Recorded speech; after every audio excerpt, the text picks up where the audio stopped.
Morning.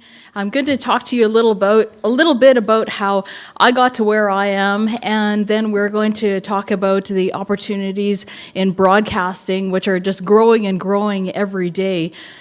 This Rotary Career Symposium is a really good opportunity for you to get a taste of the different careers out there. And I know it can be a very tough decision, and you feel like you have to make this decision right now and go for it and stick with it for the rest of your life. But I'll share a little bit of my experience just to let you know that it's not always a straight path to get to where you're going. It's good to have that goal in mind, and great if you can, if you know what you want to do and you stick to it and go through school, get your work experience, and live happily ever after. That's great, but it doesn't happen for everyone. I started at APTN when it was only a year old. We went to air in September 1st, 1999, and I had no idea at the time that I would be working for APTN. I started out actually my career as a chef. I was cooking. I went through that in my high school. I went to Pierre Radisson and took chef training there. I went on to Red River.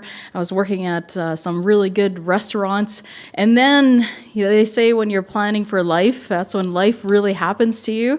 I'm not advocating this, but I had a son. So I became a mother, and I knew that I could not continue in a career where I had to work evenings and weekends and holidays. So I thought, what am I going to do next? I looked around. I thought, I just want a quick training course so I can get working, get a job, and live that happily ever after thing.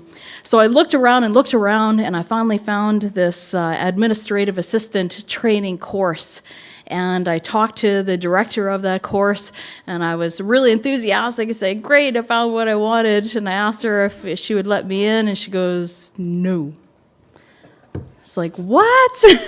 Shutting me down. Here I am so enthusiastic to come in here. Why are you doing this to me? And she told me that she thought she saw something in me, and she wanted to push me and say, go to university. I think you should go on to university and do something else with your life. And at the time, I was kind of resentful because university was the furthest thing from my mind at the time. I thought, it's too hard, it takes too long, no way. I just want to get a course and get a job and that's it. But I was out of options, and I thought, well, what am I going to do? So I did apply for university, and looking back, I thought that's the best thing that I could have done for myself. If you do choose to go to university, or maybe you're in university now, I entered as a major in political science. And I thought, well, this is going to definitely lead to a job for sure. But as I studied, and as you know, in your studies, you have to give it your all, otherwise you're not going to do very well, and you're not going to have a very good grade point average. You're not going to enjoy yourself. So in that field of study of political science, I was really not enjoying myself. But in that introductory year, and I know U of M has this introductory year where you get a taste of all the different disciplines, so you can really get figure out what it is you want to do. In that first year, I ended up taking intro to a philosophy course, and I really found it interesting, and I really liked the course of study. So after a year of political science, I stuck it out, I kept my grades up, and I switched over to major in philosophy, and that's what I ended up graduating from at the University of Winnipeg. And everyone said, what are you going to do with a degree in philosophy? People were kind of chuckling about that, but I said, I don't care, I'm going for it. And I did. And when I came out of university, I had to find a job really quick because I had my young son. And I went for that interview. My degree and my resume got me in the door, but it's the interview that's going to get you the job. So I really sold myself, and I encourage you to just go ahead and sell yourself and have some ideas down on paper when you go for that interview, and that way that employer knows that you're going to come to work prepared. So I ended up getting a job as an employment counselor, and this is where the APTN part is coming up soon. As an employment counselor, it was my job to help my clients get work, and employers would send us job postings. So one of those job postings that came across my desk was internship at CBC Radio. And I thought, wow, this looks really interesting.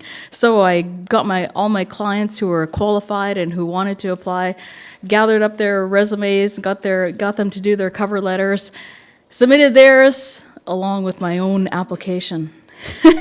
And I ended up getting that job, and that's how I got my foot in the door for journalism. So while I don't have a degree in journalism, I don't have a degree in broadcasting, I do have a degree, and I had that internship.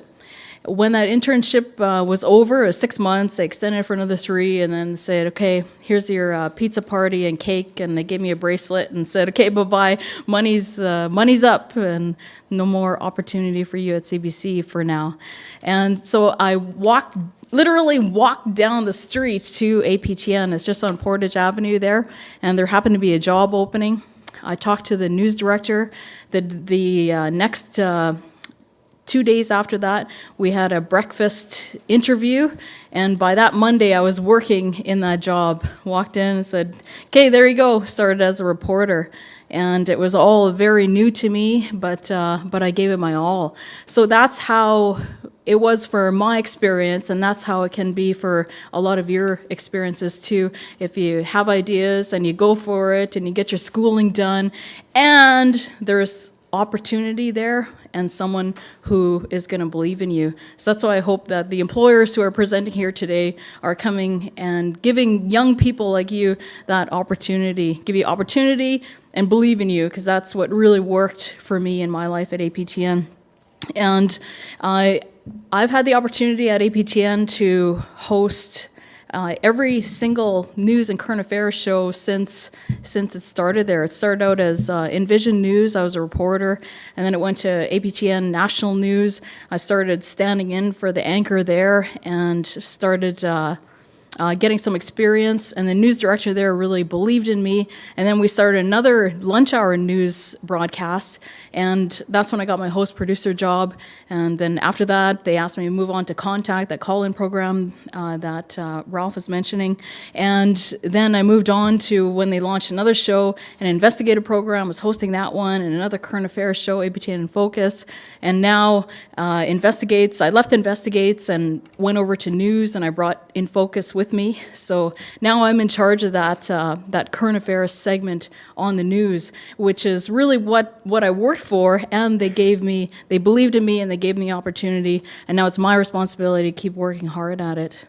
I'm going to show you a video now that will give you a taste of the kind of opportunity that is at any broadcaster. This is for APTN. This is our mission statement up here.